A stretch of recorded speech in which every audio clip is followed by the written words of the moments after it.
قرآن مجید فرقان حمید کے نزول کے وقت جو اس وقت عرب کا معاشرہ، عرب کے لوگ تھے، اپنی خوشیوں میں، اپنی نارمل زندگی میں شراب نوشی، شراب پینا ان کا ایک معمول تھا، اور دن رات یہ سلسلہ بغیر کسی روک ٹوک کے چلتا رہا۔ کچھ ہستیاں ایسی بھی تھیں جنہوں نے اس دور میں بھی اپنی صاف طبیعت کے پیش نظر فطرت کے اصولوں کے مطابق، اگرچہ شراب اسلام کے آغاز میں حرام نہیں تھی، لیکن انہوں نے کبھی بھی اس چیز کو ہاتھ نہیں لگایا۔ بہت زیادہ صحابہ کرام رضوان اللہ تعالی علیہم اجمعین کا ذکر ملتا ہے۔ سیدنا ابو بکر صدیق رضی اللہ تعالی عنہ، سیدنا عثمان بن عفان رضی اللہ تعالی عنہ، اور سب سے بڑھ کر اللہ کے نبی صلی اللہ علیہ وآلہ وسلم، ان کی سیرت طیبہ نبوت سے پہلے کی بھی کتابوں میں، تاریخ میں موجود ہے۔ اور یہ بات بڑی حیران کر دینے والی ہے کہ ایک چیز حرام نہ ہو، چل رہی ہو معاشرے میں، سوسائٹی میں، اس کے باوجود کوئی انسان اس کو ہاتھ نہ لگائے۔ یہ بہت بڑی ایک انسان کو جھنجھوڑنے والی بات ہے، ہلا دینے والی بات ہے۔ اور پھر دین اسلام نے، چونکہ یہ شراب نوشی تقریباً اکثر گھروں میں، اکثر محفلوں میں، اکثر مجلسوں میں موجود تھی، اس کو درجہ بدرجہ حرام کیا۔ سب سے پہلے قرآن مجید میں اللہ تعالیٰ نے سورۃ البقرہ میں، مدینہ میں آیت اتاری شراب اور جوئے کے بارے میں کہ انما الخمر والمیسر، شراب اور جوئے کے بارے میں، اور اس کے آخر میں تبصرہ کیا، جو دیکھنے میں ہمارے ہاں تبصرہ لگتا ہے، اللہ تعالیٰ کا کلام ہے کہ یسألونک عن الخمر والمیسر، اے میرے نبی، لوگ آپ سے آ کے پوچھتے ہیں شراب اور جوئے کے بارے میں، آپ ان کو بتائیں قل فیہما اسم کبیر ومنافع للناس، ان دونوں چیزوں کا جو گناہ ہے، جو نقصان ہے، وہ زیادہ ہے، ومنافع للناس، لوگوں کے لیے فائدے بھی ہیں۔ جب یہ آیت نازل ہوئی، وہ ہستی جو زمین پر سوچے اللہ قرآن بنا کے اتار دے، سیدنا عمر بن خطاب رضی اللہ تعالی عنہ، وہ اللہ تعالیٰ سے دعا کرتے ہیں اللہم بین لنا فی الخمر بیانا شافیا۔ صحیح مسلم کی حدیث ہے 1980 نمبر، 1980 نمبر۔ یا اللہ، یہ بات تو ہمیں سمجھ میں آ گئی کہ شراب اور جوا فیہما اسم کبیر، اس میں بہت بڑا خطرہ ہے، بہت بڑا گناہ ہے، لوگوں کے لیے فائدے بھی ہیں، لیکن یا اللہ ہمارے لیے کوئی واضح چیز نازل فرما دے شراب کے حکم کے بارے میں۔ کچھ وقت پھر گزرا، 2-3 واقعات آتے ہیں، چونکہ ان میں صحابہ کرام رضوان اللہ تعالی علیہم اجمعین کا نام ہے، اس لیے ہم ان ہستیوں کو جو اس سے پہلے کے معاملات تھے، ان کی شخصیت کے پیش نظر اس کو ذکر نہیں کرتے۔ 1-2 واقعات ایسے ہوئے، شراب نوشی کی وجہ سے نماز کے اندر قرآن کی آیات یا صورتیں کچھ خلط ملط ہو گئی، پھر اللہ تعالیٰ نے حکم نازل فرمایا یا ایھا الذین آمنوا لا تقربوا الصلاۃ وانتم سکارى، نشے کی حالت میں نماز کے قریب نہیں جانا۔ یہ شراب کے حوالے سے دوسرا حکم تھا۔ یہاں پر پھر سیدنا عمر بن خطاب رضی اللہ تعالی عنہ نے اللہ تعالیٰ سے دعا کی اللہم بین لنا فی الخمر بیانا شافیا، اے مالک شراب کے بارے میں واضح حکم نازل فرما دے۔ اس کے بعد اللہ تعالیٰ نے یہ آیتیں سورۃ المائدہ آیت نمبر 90 اور 91 نازل فرمائی۔ پروردگار کائنات نے ارشاد فرمایا یا ایھا الذین آمنوا انما الخمر والمیسر والانصاب والازلام، 4 چیزیں بیان فرمائیں۔ کہ شراب، جوا، والانصاب، عبادت کے لیے نصب کیے ہوئے بت، والازلام، فال نکالنے کے لیے تیر، اور ان چاروں کے اوپر جو حکم لگایا وہ یہ ہے کہ رجسم من عمل الشیطان، یہ گندگی ہے، یہ گندگی ہے، یہ نجاست ہے، من عمل الشیطان، یہ شیطان کا کام ہے، فاجتنبوہ، اس سے بچ جاؤ، لعلکم تفلحون، تاکہ تم کامیاب ہو جاؤ۔ جب یہ آیت نازل ہوئی، اللہ کے نبی صلی اللہ علیہ وآلہ وسلم نے سیدنا عمر بن خطاب رضی اللہ تعالی عنہ کو بلایا، کہا عمر آپ دعا کیا کرتے تھے نا کہ یا اللہ شراب کے بارے میں واضح حکم نازل فرما دے، اللہ تعالیٰ نے آج واضح حکم نازل فرما دیا ہے۔ سیدنا انس بن مالک فرماتے ہیں رضی اللہ تعالی عنہ، ہمارے ہاں بڑا لکھا جاتا ہے، بڑا سنا بھی جاتا ہے، بڑا سنایا بھی جاتا ہے، ریاست مدینہ کا تذکرہ، کہ ہمارا ملک ریاست مدینہ بننے کے لیے جا رہا ہے۔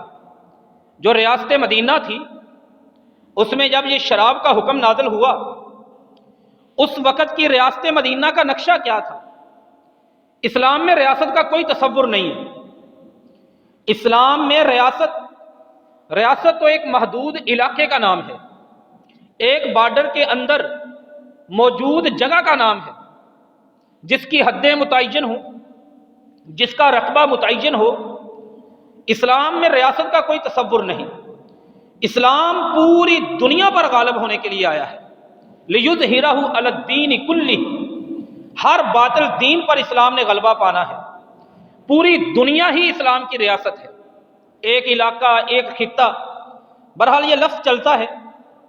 تو ریاست مدینہ میں جب یہ حکم آتا ہے، منظر کیا بنتا ہے، نقشہ کیا بنتا ہے، صورتحال کیا بنتی ہے؟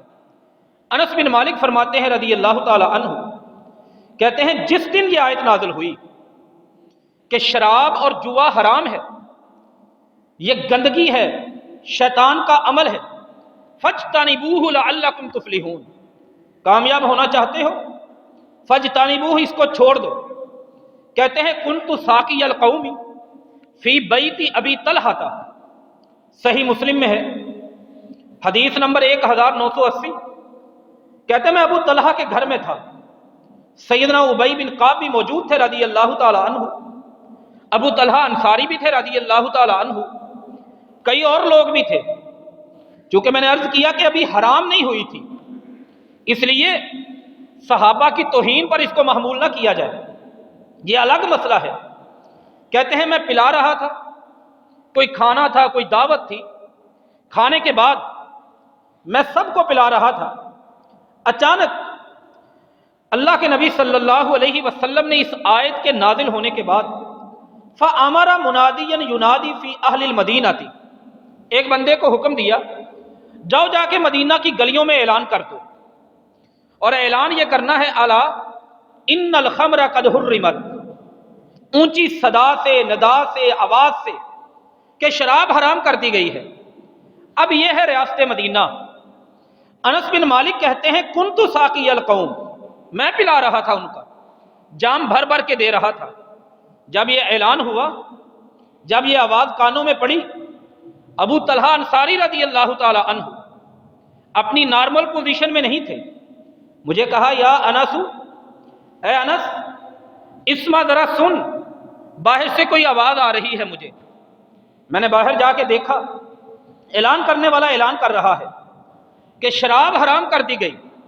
میں نے آ کے بتایا، کہتے ہیں وہ اسی وقت اٹھے سیدنا ابو طلحہ انصاری رضی اللہ تعالی عنہ، فاخذ الجرارہ، شراب کے مٹکے، شراب کے گھڑے، چودھری آدمی تھے، انصار کے تھے، ذمہ دار تھے، باغات کے مالک تھے، کھاتے پیتے گھرانے سے تعلق تھا۔ شراب گھڑوں کی صورت میں، مٹکوں کی صورت میں پڑی تھی، انہوں نے وہ پکڑے، کاسراہا، سب کے سب وہیں پر توڑ دی، ایک لمحے کے لیے بھی تذبذب نہیں، سوچا نہیں کہ کرنا کیا ہے، اٹھایا اور سب توڑ دیے۔ انس بن مالک فرماتے ہیں رضی اللہ تعالی عنہ، اس دن میں نے مدینہ میں چکر لگایا، میرے نبی کے حکم کی وجہ سے، قرآن کے حکم کی وجہ سے میں نے دیکھا کہ یہ شراب قد جرت فی سقاق المدینہ تھی، بارشیں آتی ہیں، گلیوں میں پانی بہنے لگتا ہے، سیلاب کی صورت میں شراب اس دن مدینہ میں اس طرح بہہ رہی تھی جس طرح گلیوں میں پانی بہتا ہے، ہر طرف شراب بہہ رہی تھی، کئی دن تک لوگوں کو سمیل اس کی محسوس ہوتی رہی، بو محسوس ہوتی رہی۔ یہ اسلام ہے اور یہی اللہ پر ایمان ہے، یہی قرآن کی تابع فرمانی ہے، یہی دین کی تابع فرمانی ہے۔ یہ نہیں کہ ایک پارلیمنٹ کا رکن اٹھے، قومی اسمبلی کا ممبر اٹھے، وہ قرارداد لے آئے اسلامی جمہوریہ پاکستان میں، جس ملک کا نام لے تو اسلام سے شروع کرنا پڑتا ہے، اور باقی حکومت کی بات نہیں، اپوزیشن جس کا کام ہی یہ ہوتا ہے کہ غلط فیصلوں پر اسے روکا جائے، ٹوکا جائے۔ اور بھائی یہ کوئی سیاست نہیں، یہ دین اسلام کا حکم ہے، یہ دین اسلام پر ایک حملے کی صورت ہے۔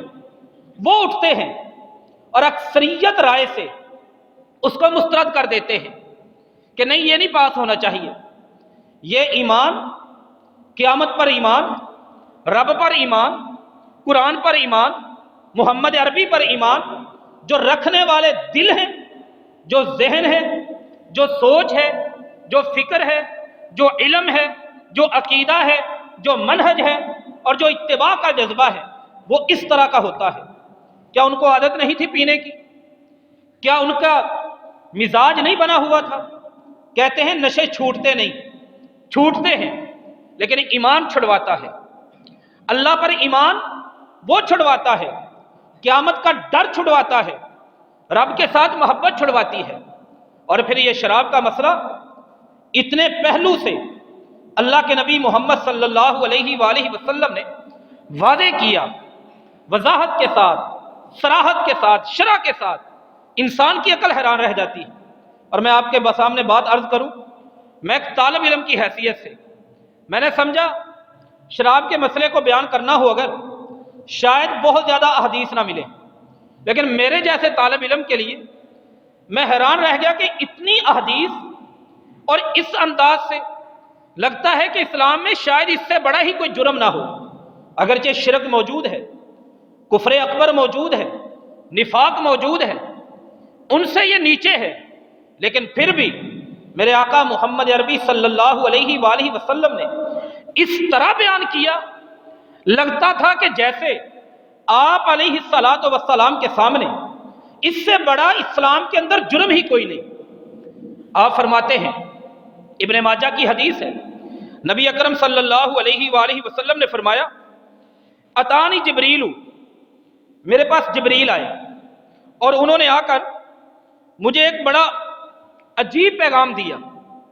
پیغام کیا ہے کہ اللہ کے نبی محمد صلی اللہ علیہ وسلم ان لوگوں کو بتائیں، سنن ابن ماجہ کتب ستہ میں صحاح ستہ لوگ کہتے ہیں، ان میں یہ کتاب حدیث کی شامل اور داخل ہے، 3360 نمبر حدیث ہے کہ اتانی جبریل، میرے پاس جبریل آئے، انہوں نے کہا ایک اللہ کا پیغام ہے، آپ لے لیں اور لوگوں کو بتائیں۔ لعن اللہ الخمر، یہ شراب ہم مسئلہ نہیں سمجھتے، ایک باقاعدہ بہت بڑا مسلک ہمارے ملک کا، اس کی فقہ کی کتابوں میں یہ لکھا ہوا ہے۔ مثال کے طور پر فتاوی عالمگیری اٹھا لیں، صفحہ نمبر 162 پہ لکھا ہے، من سکر البنجا، بھنگ پی کے کوئی جتنی بھی پی لے، نشہ ہو جائے اسے، اس پر کوئی حد نہیں لگائی جائے گی۔ پھر ایک یہ بھی لکھا ہے، انگور اور کھجور سے اگر شراب بنے، وہ کوئی پی لے، اس پر تو حد لگے گی، لیکن اس کے علاوہ کوئی پی لے، حد نہیں لگے گی جب تک نشہ نہ دے۔ اس طرح کی صورتحال ہے۔ تو یہ اللہ کے نبی صلی اللہ علیہ وسلم نے بڑی سادہ تعریف کی، شراب کس چیز کو کہتے ہیں؟ آپ نے فرمایا، کل مسکر خمر، ہر وہ چیز جو انسان کو نشہ دے وہ شراب ہے۔ ہر وہ چیز، وہ بھنگ ہو، وہ ہیروین ہو، وہ چرس ہو، وہ افیون ہو، وہ کوئی اور طریقہ ہو، وہ شیشے کا حکے والا سسٹم ہو، وہ کوئی سگریٹ کی قسم ہو، کوئی بھی چیز، کل مسکرن، ہر نشہ دینے والی چیز، خمرن وہ شراب ہے۔ اور دوسری حدیث میں کہا ما اسکر کثیرہ فقلیلہ حرام، کوئی ایسی چیز ہے جو زیادہ بندہ استعمال کرے تو نشہ انسان کی طبیعت میں آتا ہے، فقلیلہ حرام، اس کا تھوڑا بھی معمولی حصہ بھی وہ بھی حرام ہے۔ اتنی واضح بات کر دی، اور ساتھ جبریل کیا پیغام لے کر آئے تھے؟ ابن ماجہ حدیث نمبر 3360، اللہ فرماتے ہیں لعن اللہ الخمر، اللہ نے شراب پر لعنت کی ہے، اور صرف شراب پر لعنت نہیں، یہ ایسی بدبخت گندی غلیظ خوراک پینے کی چیز ہے کہ صرف ایک اس چیز کی وجہ سے 8 لوگ ہیں جن پر اللہ کی لعنت برسنے لگتی ہے۔ 8 لوگ۔ نمبر 1 فرمایا لعن اللہ، اللہ کی لعنت، اور یہ لعنت کسی نشان حیدر کا نام نہیں کہ بندہ کہے کوئی فرق نہیں پڑتا بڑا میڈل ہے، یہ لعنت پروردگار کائنات کا وہ سخت ترین عذاب ہے جو مالک کائنات نے اس دھرتی پر اپنے سب سے بڑے دشمن ابلیس شیطان پر مسلط فرمایا ہے۔ وَإِنَّ عَلَيْكَ اللَّعْنَةَ إِلَىٰ يَوْمِ الدِّينِ، آپ بھی مانتے ہیں، ہر بندہ مانتا ہے شیطان سے بڑا رب کا دشمن نہیں، شیطان سے بڑا دین کا دشمن کوئی نہیں، شیطان سے بڑا انبیاء کا، صلحاء کا، علماء کا، شہداء کا کوئی دشمن نہیں۔ اس سب سے بڑے دشمن پر جو دنیا میں عذاب ہے وہ لعنت کا عذاب ہے، اللہ کی لعنت، رحمت سے دوری، رحمت کا تعلق نہیں اس کے ساتھ۔ اور یہ شراب والے پر شراب کی وجہ سے 8 لوگ ہیں جن پر اللہ تعالیٰ کی لعنت برستی ہے۔ پہلے نمبر پر آسرہ، جو کسی چیز سے شراب کو تیار کرتا ہے، وہ نچوڑ کے تیار کرے یا کسی اور طریقے سے، پہلے نمبر پر۔ نمبر 2 ومعتصرہ، جو شراب کے کام کا سپروائزر ہے، کرواتا ہے کام، وہ شراب کے کسی پلانٹ پر ڈیوٹی دیتے ہوئے ورکروں سے کام کرے، میں پیتا نہیں، بھائی میں کون سا پیتا ہوں، بھائی میں کون سا سیل کرتا ہوں، میں کون سا کسی کو پلاتا ہوں، غلط ہے یہ فلسفہ۔ جو آسرہ، شراب تیار کرنے والا، نچوڑنے والا، نکالنے والا، اس پر لعنت۔ نمبر 2 معتصرہ، جو بندہ شراب کو تیار کرواتا ہے اس پر اللہ کی لعنت۔ والحامل، والحاملہ، جو شراب کو اٹھا کے منتقل کرتا ہے، کیریئر کی ذمہ داری ہے، وہ کردار نبھا رہا ہے، کیرج کا کردار اس نے اپنے سر لیا ہوا ہے، لے کے جاتا ہے ایک جگہ سے دوسری جگہ پر۔ نمبر 4 والمحمولہ، وہ جس بندے کے پاس لے جائی گئی ہے۔ نمبر 5 اس بندے پر بائعہ، جو شراب کو بیچتا ہے۔ نمبر 6 مبتاعہ، جو بندہ اس کو خریدتا ہے۔ نمبر 7 ساقیہ، جو بندہ پلاتا ہے۔ نمبر 8 شاربہ، جو بندہ پیتا ہے۔ 8 بندوں پر ایک شراب کی وجہ سے اللہ کی لعنت برستی ہے۔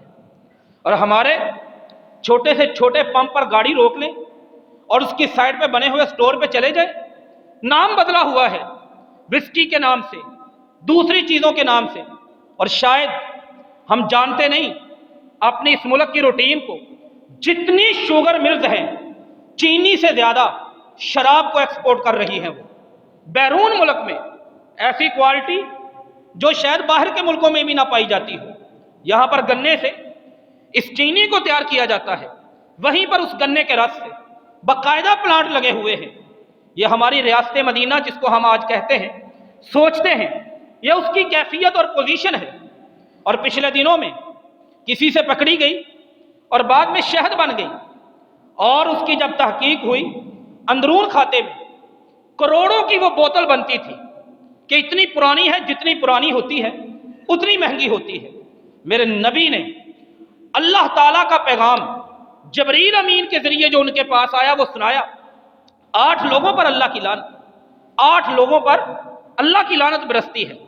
یہ آیت میں نے جو آپ کے سامنے پڑھی سورۃ المائدہ آیت نمبر 90، اس میں چونکہ آیت کے لفظ یہ تھے یا ایھا الذین آمنوا انما الخمر والمیسر والانصاب، انصاب بتوں کی عبادت اور خمر شراب، آیت ایک، سورت ایک، پارہ ایک، لانے والا فرشتہ ایک، اور سننے والے صحابہ، سنانے والے پیغمبر، سب نے ایک ہی جگہ پر جب ایک ہی آیت میں دو چیزوں کا ذکر اکٹھا آیا، شراب کا ذکر، بتوں کا ذکر، اب صحابہ اکرام کیا سوچتے ہیں رضوان اللہ تعالی علیہم اجمعین۔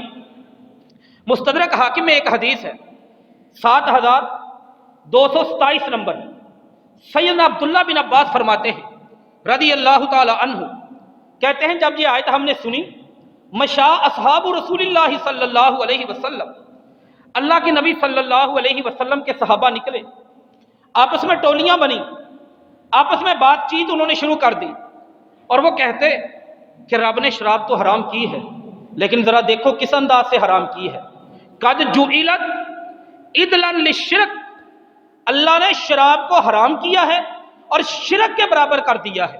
یہ صحابہ اکرام کا تبصرہ تھا، اور مشرک پر اللہ کی جنت حرام ہے، مشرک پر اللہ کی جنت حرام ہے۔ ان اللہ لا یغفر ان یشرک بہ ویغفر ما دون ذلک لمن یشاء، قرآن کہتا ہے شرک کی بخشش نہیں ہوگی، شرک والے کی بخشش نہیں ہوگی، ہاں شرک سے کم تر جو گناہ ہے اللہ چاہے تو اپنی مشیت سے، اپنی چاہت سے ان کو معاف کر دے، لیکن مشرک کی بخشش نہیں ہو سکتی، قیامت والے دن اس کے برابر کر دیا۔ یہ صحابہ اکرام کا تبصرہ ہے۔ سیدنا ابو موسیٰ اشعری رضی اللہ تعالی عنہ، وہ تو بات بڑی عجیب کیا کرتے تھے، ان کی حدیث سنن نسائی میں ہے 5663 نمبر پر، ایک دن بیٹھے ہوئے تھے، ایک ستون تھا، کس سے بنا ہوتا ہے؟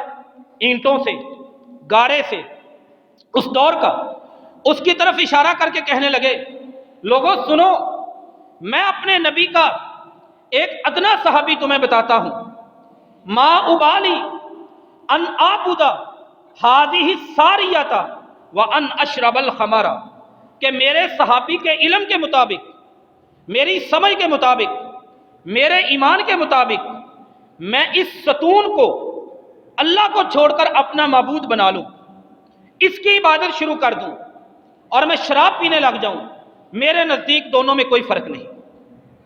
اللہ کو چھوڑ کر کسی اور کو سجدے کرنا، نظر و نیاز، عبادت اس کی شروع کر دینا، ایک صحابی کا فتویٰ، ابو موسیٰ اشعری رضی اللہ تعالی عنہ، اتنے عظیم صحابی، کہتے ہیں میرے نزدیک ما ابالی ان اعبد هذه الساریۃ، میں اس ستون کی عبادت کروں یا میں شراب پیوں، میرے نزدیک کوئی فرق نہیں ہے دونوں کاموں میں۔ اور سیدنا عبداللہ بن عمر بن عاص فرماتے ہیں رضی اللہ تعالی عنہ، وہ فرماتے ہیں سلسلہ صحیحہ کی حدیث، یہ صرف رسول اللہ کی حدیث ہے، آپ صلی اللہ علیہ وآلہ وسلم اس شراب کے بارے میں امت کی تربیت کر رہے تھے، ایمان والوں کی تربیت کر رہے تھے۔ فرماتے ہیں سلسلہ صحیحہ کی 1854 نمبر حدیث، فرمایا کہ شراب پینا، مدمن الخمر، شراب پینے والا، وعابد اللات والعزا، لات اور عزا گندے ترین بت، سب سے زیادہ مشرکین عرب، مشرکین مکہ، جن کو سب سے بڑا معبود مانتے تھے رب کے سامنے، وہ فرمایا کرتے تھے یہ دونوں برابر ہیں، شراب پینے والا، لات اور عزا کی عبادت کرنے والا۔ اور سیدنا عبداللہ بن عمر بن عاص رضی اللہ تعالی عنہ، ایک اور حدیث انہوں نے بڑی عجیب بیان کی، یہ بھی سلسلہ صحیحہ میں ہے 3419 نمبر، 3419، شراب کے بارے میں فرمایا کہ شراب پینے والا، بتوں کی عبادت کرنے والا، یہ دونوں برابر ہیں۔ اور اس کے بعد کہا کہ جو بندہ شراب پیتا ہے، من شرب الخمر لم یقبل اللہ صلاۃ 40 یوما، 40 دن اللہ اس بندے کی عبادت قبول نہیں کرتے، 40 دن اللہ اس بندے کی عبادت قبول نہیں کرتے۔ اور آگے فرمایا کہ جو بندہ باز نہ آئے شراب پینے والے پر، اللہ تعالیٰ اتنا ناراض ہوتے ہیں، حق علی اللہ تعالی، اللہ اپنے اوپر فرض کر لیتے ہیں، حق ہے اللہ تعالیٰ پر، کس چیز کا؟ کہ ان یسقیہ من طینۃ الخبال، اللہ اس کو طینۃ الخبال پلائیں۔ اب طینۃ الخبال کس چیز کا نام ہے؟ جہنم میں جہنمیوں کو پھینکا جائے گا، وہ آگ میں جلیں گے، ان کے جسم جھلس جائیں گے، ان میں پیپ پڑ جائے گی۔ جو جہنمیوں کی پیپ ہے، اسارۃ اہل جہنم، جہنمیوں کی جو پیپ ہے، جو دنیا میں شراب سے اپنے منہ نہیں ہٹاتے، قیامت والے دن اللہ تعالیٰ جہنم میں عذاب بھی ہے، سزا بھی ہے۔ فرماتے ہیں کہ اللہ پر حق ہے، اللہ ان جہنمیوں کی پیپ انہیں پلائیں۔ گرمی میں پیاس لگتی ہے، پھر جہنم کی گرمی، جہنم کی آگ، اس میں انسان کی پوزیشن کیا بنے گی، اس میں انسان کو کیا بنے گا۔ اور سیدنا عبداللہ بن عمر بن عاص رضی اللہ تعالی عنہ اس سے آگے دوسری روایت میں فرماتے ہیں شراب پینے والے کے بارے میں، فَإِن مَاتَ عَلَى مِيتَةٍ جَاهِلِيَّةٍ، اگر کوئی بندہ شراب پیتے مر گیا اور شراب وَهِيَ فِي بَطْنِهِ، اس کے پیٹ میں تھی، وہ مرا ہے، دین اسلام پہ نہیں مرا۔ ماتا میتۃ جاہلیت، جاہلیت کس زمانے کو کہتے ہیں؟ اس زمانے کو جس میں ابھی میرے نبی نے اعلان نبوت نہیں کیا تھا، شرک ہی شرک تھا، کفر ہی کفر تھا، وہ ایسی موت پر مرا ہے۔ یہ ہے شراب کے بارے میں آقا علیہ الصلوۃ والسلام کی احادیث۔ ایک بندہ آیا، وائل بن حجر فرماتے ہیں رضی اللہ تعالی عنہ، ایک صحابی نے آ کے پوچھا، صحابی کا نام طارق بن سوید الجوفی ہے، کہنے لگے بڑے حکیم تھے، بڑے اچھے ڈاکٹر تھے اس دور کے، میڈیسن تیار کیا کرتے تھے، علاج کیا کرتے تھے لوگوں کا۔ آگے پوچھنے لگے، صحیح مسلم کی حدیث ہے 1984 نمبر، 1984 نمبر، اللہ کے نبی صلی اللہ علیہ وسلم مجھے شراب کے بارے میں بتائیں۔ آپ نے فرمایا حرام ہے۔ کہنے لگے میں لوگوں کا علاج کرتا ہوں، لوگوں کے لیے دوائی تیار کرتا ہوں، اصنعها للدوائی، اتنی اجازت ہے مجھے، میں لوگوں کی دوائی میں، لوگوں کے علاج میں تھوڑی سی شراب کی مقدار استعمال کر لیا کروں۔ میرے نبی صلی اللہ علیہ وآلہ وسلم نے فرمایا یہ تو نے کیسی بات کر دی ہے، وہ دوا نہیں ہے، وہ علاج نہیں ہے، شفا نہیں ہے اس میں، لیست بدواء ولکنھا داء، وہ تو خود بیماری ہے، جو چیز خود بیماری ہو اس سے کسی کو شفا کیسے ملے گی۔ مطلب کیا ہوا حدیث کا کہ اگر تو شراب کو کسی دوائی میں شامل کرے گا علاج کرنے کے لیے، تو اس کا علاج نہیں کرے گا، اس کو اور بیمار کر دے گا۔ یہ دین اسلام کا حکم، دنیا میں کوئی ملک آپ کو ایسا نہیں ملے گا۔ روس میں، رشیا میں کچھ عرصہ پہلے شراب کو بین کر دیا گیا، شراب پر پابندی لگ گئی، اور ان کی سیکیورٹی ایجنسیز کو وقت پڑ گیا، مشکل میں پڑ گئے، ایمرجنسی کی صورت میں انہوں نے شراب خانے بند کرنے شروع کر دیے، اور 1925 میں امریکہ نے اپنے ملک میں شراب پر پابندی لگا دی تھی۔ پھر دوبارہ لوگوں نے احتجاج کیا، انہوں نے، لیکن آج بھی کوئی ملک ایسا نہیں جس میں اس چیز کو برا نہ سمجھا جاتا ہو۔ اور حیران کن بات، ملک پاکستان کے پارلیمنٹ میں ایک رمیش نامی ہندو، وہ قرارداد لے کے آتا ہے اور وہ کہتا ہے مذہب ہندو میں بھی حرام، سکھ میں بھی حرام۔ نفسیات، علم کہتا ہے کہ سب سے زیادہ نفسیاتی بیماریاں اس بندے کو لگتی ہیں جو بندہ نشہ کرتا ہے، اور دوسری طور پر جسمانی طور پر سب سے زیادہ بیماریاں اور سب سے زیادہ معاشرے کا بدبخت انسان وہ کہلاتا ہے، نہ گرمی کا پتہ، نہ سردی کا پتہ، اچھے خاصے گھروں میں رہنے والا، خوش لباس، خوش شکل، خوش تعلیم یافتہ بندہ گٹر کے پاس سارا دن مدہوش ہو کے پڑا رہتا ہے۔ وجہ کیا ہے؟ نشہ۔ اور یہ نشے کے آغاز ہماری شادیاں، شادیوں کی نائٹس، نیو ایئر نائٹس، عید کی چاند رات، ساری رات کہاں پہ کیا نہیں ہوتا ہم سب لوگ جانتے ہیں، سمجھتے ہیں۔ چھوڑ دے ریاست کو، چھوڑ دے پارلیمنٹ کو، ان کے جملوں کو چھوڑ دے، لیکن یہ میرے نبی صلی اللہ علیہ وسلم کی حدیث ایک مسلمان کبھی نہیں چھوڑ سکتا۔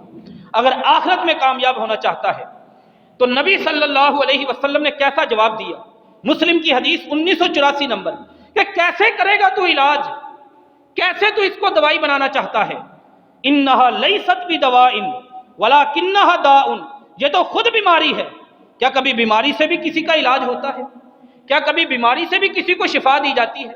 یہ جملہ اللہ کے رسول صلی اللہ علیہ وسلم نے کس انداز سے ارشاد فرمایا۔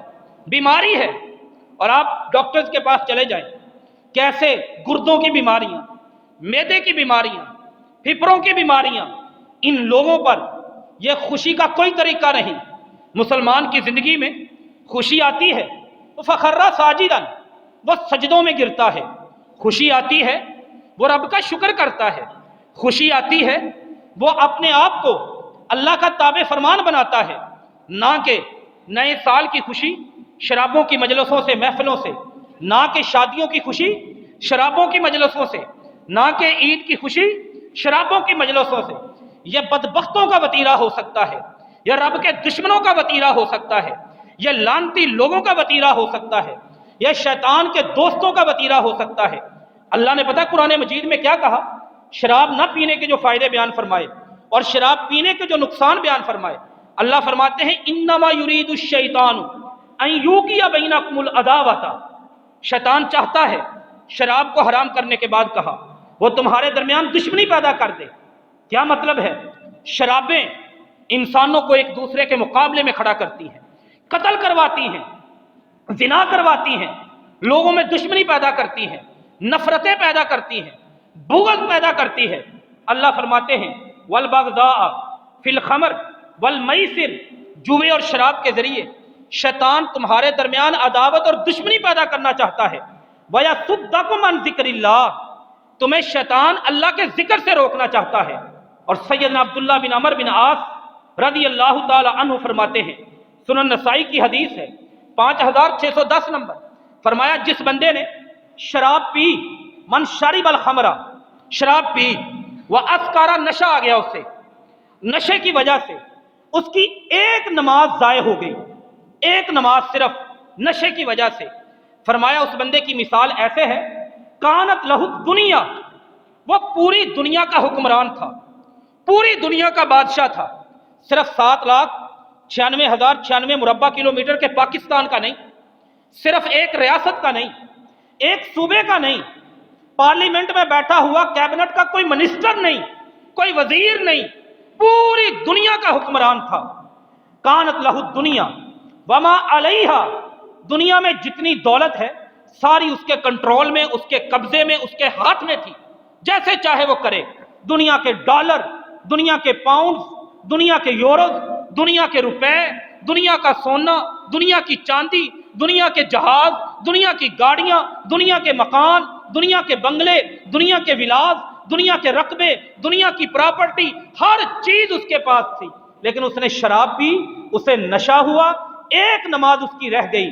اس بندے کی مثال ایسے ہے جیسے یہ دنیا کا حکمران تھا، ساری دنیا کی دولت کا مالک تھا، لیکن اس شراب کی وجہ سے ایک نماز ضائع ہونے پر جیسے اس بندے سے سولی بار وہ دنیا بھی چھین لی جائے، دنیا کی ساری دولت بھی چھین لی جائے، اس میں اس بندے کا نقصان کم ہے۔ شراب کی وجہ سے، نشے کی وجہ سے ایک نماز اگر رہ گئی اس میں اس کا نقصان زیادہ ہے۔ آگے فرمایا جس بندے کی 4 نمازیں رہ گئیں، جس بندے کی 4 نمازیں رہ گئیں اس کا ٹھکانہ جہنم ہے، وہ جنت میں نہیں جائے گا۔ اس انداز سے رسول اللہ صلی اللہ علیہ وسلم نے شراب کے مسئلے پر تربیت کی۔ جب ہم لفظ شراب بولتے ہیں رسول اللہ کی حدیث کے مطابق صلی اللہ علیہ وسلم، ان کی ہوئی ڈیفینیشن کے مطابق، ان کی ہوئی تعریف کے مطابق ساری نشہ آور چیزیں اس میں آ جاتی ہیں، سارے نشوں کا حکم یہی ہے۔ میرے نبی صلی اللہ علیہ وسلم، دکھ اور افسوس اس بات کا ہے، ہم بات ریاست مدینہ کی کریں اور حکومت کا ترجمان بڑا غیر ذمہ دارانہ اس کا یہ جملہ تھا کہ یہ چھوڑیں، جس نے شراب کے حرام ہونے کی قرارداد پیش کی ہے اس نے سستی شہرت کے لیے کی ہے، جس نے پینی ہے اس نے پینی ہے، جس نے نہیں پینی اس نے نہیں پینی۔ بھئی یہ بھی کوئی جملہ ہے؟ ملک ہے، قانون ہے، دستور ہے، آئین ہے، اگر یہی اصول ہے ہر گناہ کے اوپر تو یہ تھانے کس لیے؟ تھانے میں سپاہی کس لیے؟ حوالدار کس لیے؟ اے ایس آئی کس لیے؟ ایس آئی کس لیے؟ ایس ایچ او کس لیے؟ ڈی ایس پی کس لیے؟ ایس پی کس لیے؟ ڈی پی او کس لیے؟ آر پی او کس لیے؟ کیا مقصد ہے ان کا؟ جس نے چوری کرنی ہے اس نے کرنی ہے، جس نے نہیں کرنی اس نے نہیں کرنی، جس نے ڈاکہ ڈالنا ہے اس نے ڈالنا ہے، جس نے نہیں ڈالنا اس نے نہیں ڈالنا، جس نے قتل کرنا ہے اس نے کرنا ہے، جس نے نہیں کرنا، سارے گناہوں کی لسٹ نکل آئے گی۔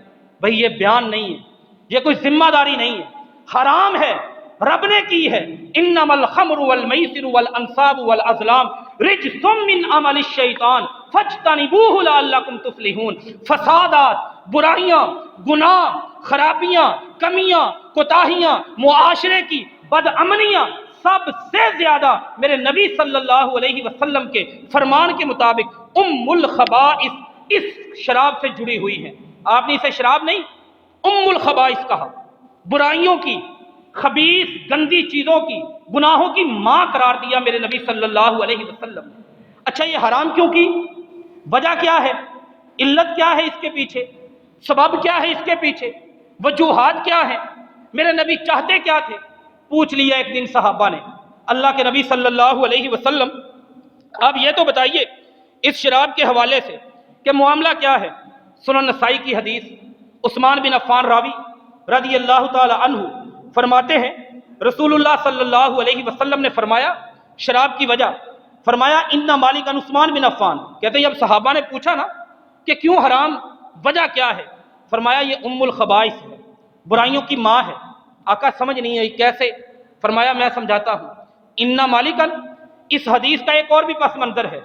ایک دفعہ سیدنا ابو بکر صدیق رضی اللہ تعالی عنہ، عمر بن خطاب رضی اللہ تعالی عنہ، میں کہتا ہوں چھوڑ دیں پارلیمنٹ کو، چھوڑ دیں حکومت کو، چھوڑ دیں ان نون لیگیوں کو، ان پی پی، یہ ہمارا جماعتوں سے اختلاف نہیں، جنہوں نے اس شراب کے مسئلے پر قرآن سے سنت سے ٹکرانے والی بات کی۔ آپ اپنے معاشروں کو سدھاریں، آپ اپنی اولادوں کو سدھاریں، آپ اپنے دوستوں کو سدھاریں، آپ اپنی مجلسوں کو سدھاریں، آپ اس مشن کو میرے نبی صلی اللہ علیہ وسلم نے جو اس انداز سے تربیت کی اپنے طور پر ہم درست کر لیں۔ یہی ہمارا فرض ہے اور یہی ہماری ڈیوٹی ہے، یہی ہماری ذمہ داری ہے۔ اللہ ان کو بھی توفیق دے، اللہ ان کو بھی ہدایت دے۔ کس انداز سے کہ ابو بکر صدیق بھی موجود ہیں، عمر بن خطاب بھی موجود ہیں، وہ اصحاب من النبی صلی اللہ علیہ وسلم، اصحاب نبی بھی موجود ہیں۔ فذاکروا اکبر القبائر، بات چل پڑی، اچھا یار یہ بتائیں کہ دنیا کا سب سے بڑا گناہ کون سا ہے؟ کوئی صحابی کہتا ہے فلاں گناہ سب سے بڑا ہے، کوئی صحابی کہتا ہے فلاں گناہ سب سے بڑا ہے، کوئی صحابی کہتا ہے فلاں گناہ سب سے بڑا ہے۔ سنن نسائی ہے 5666، 5666، اللہ کے نبی صلی اللہ علیہ وسلم کے بعد کی بات ہے۔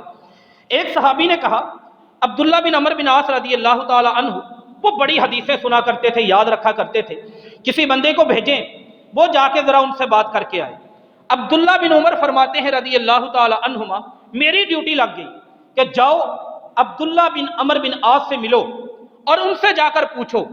میں ان کے پاس گیا، میں نے ارسلونی الی عبداللہ بن عمر بن العاص رضی اللہ تعالی عنہما، کہ عبداللہ بن عمر بن عاص کی طرف مجھے بھیجا، میں گیا، فسألتہ عنہ، میں نے ان سے جا کر پوچھا کہ بتائیں کہ سب سے بڑا گناہ کیا ہے؟